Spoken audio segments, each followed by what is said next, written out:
Jadi nih si Rasman ngomong nih ya, hakimnya harus diganti, hakimnya masuk angin. Man, nggak usah diganti kalau masuk angin. Rokin. Ini yang mulia, pengacara nggak jelas. Abang nggak jelas ini pengacara kau, ah? Apa kau? Kau pengacara abal-abal. Orang aku aja punya Ferrari itu baru pengacara.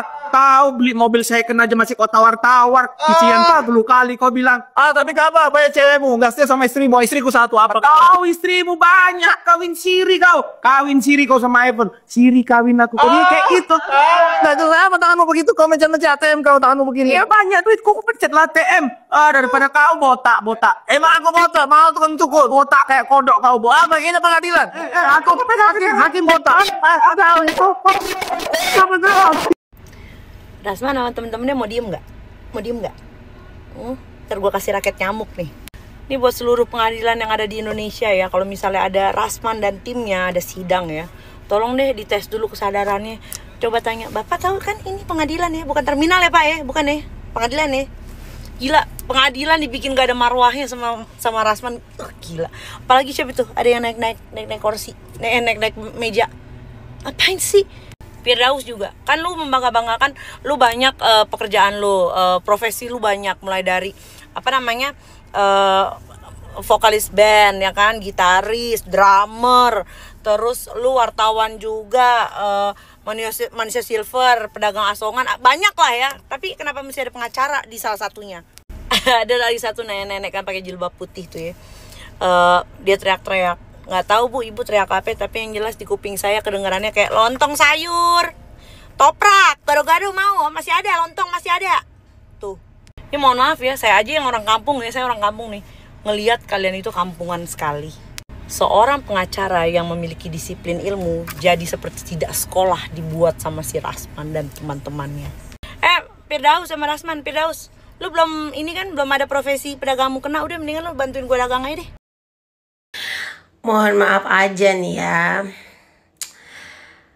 Sejak kehadiran Rasman, lawyer yang penuh kontroversi, membuat kita itu sebagai masyarakat yang menilai ya. Di setiap kehadiran Rasman di semua kasus membuat kita, mohon maaf nih, ini oknum, bukan untuk semuanya.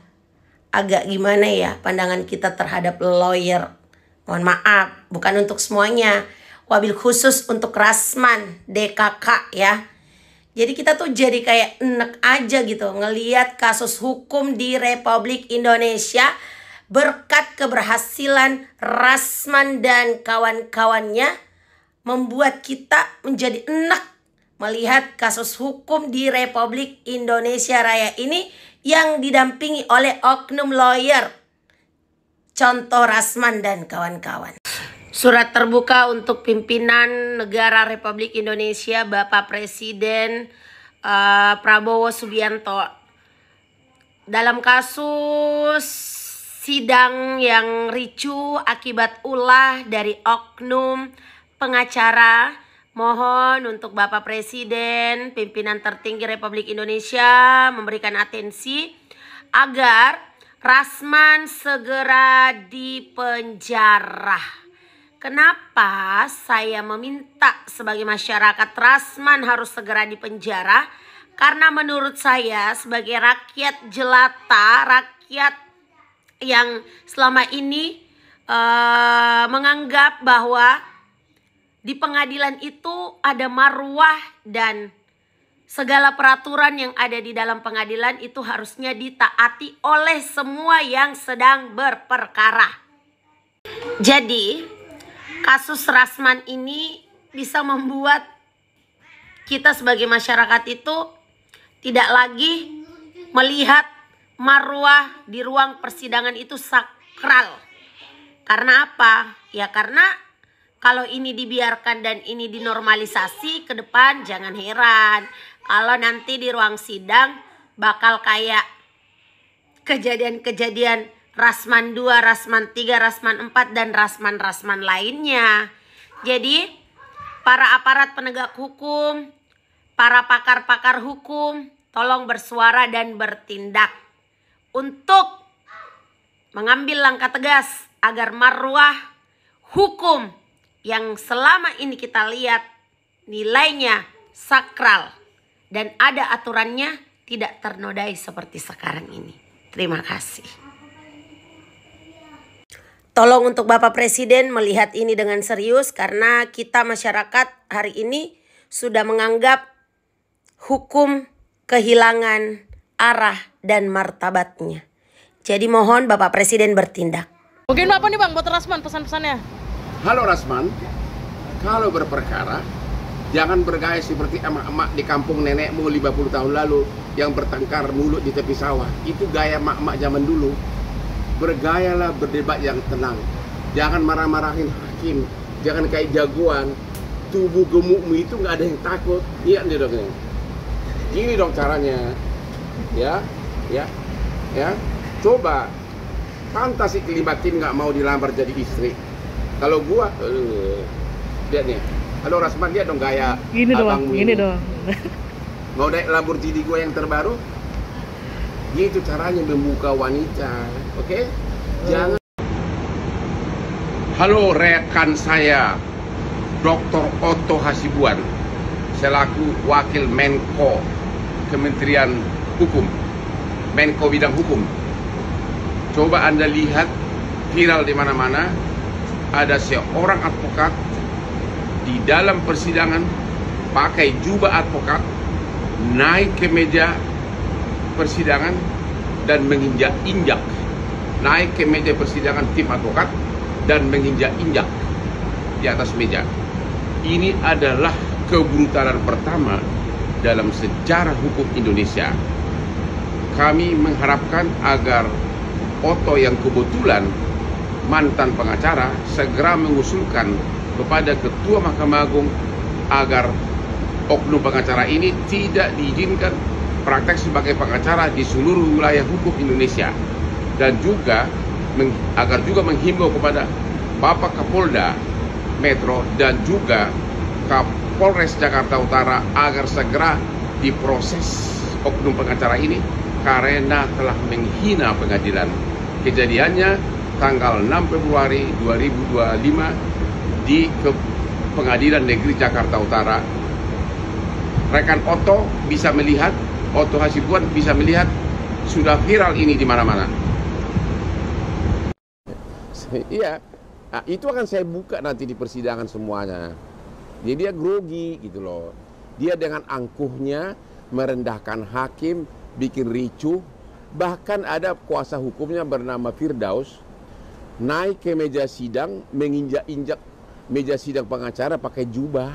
Itu adalah pertama kali dalam sejarah pengadilan Indonesia.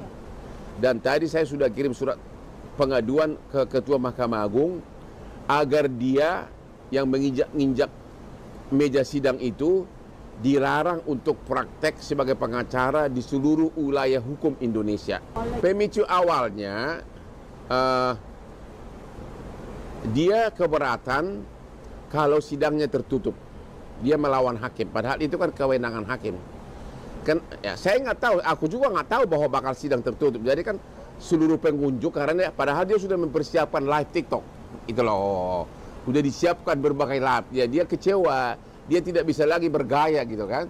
Ya, padahal aku aja nggak tahu alasan hakim itu banyak masalah asusila, ya kan, sehingga perlu tidak boleh diviralkan gitu loh. Jadi sangat logis.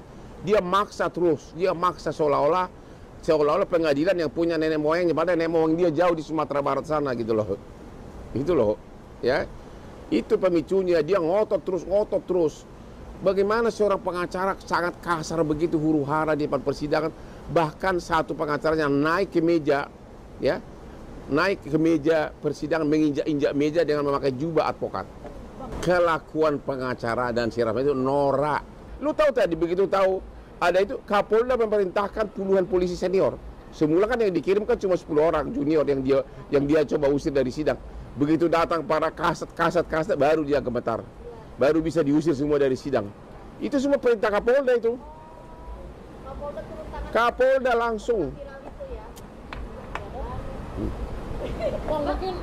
Nggak ada yang takut sama tubuh gemukmu itu, ya. Sopanlah kau di persidangan, hormatilah persidangan, oke? Jangan takut, memang pasti akan gua bongkar bahwa kamu itu memang membuat fitnahan kepada saya. Saya ingin meluruskan statement Hotman Paris yang menyatakan bahwa saya naik ke meja, ya, naik ke meja dan lain-lain. Ingat, ada asap, ada api. Anda kalau memang gentleman, nggak usah ngadu-ngadu kemana-mana Hotman, adu ilmu saja, ya kan?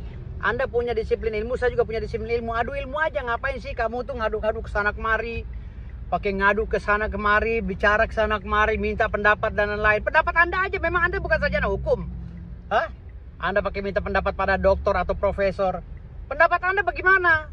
Tindakan Anda tadi, ya? Bagaimana tindakan orang yang pakai baju batik masuk tadi?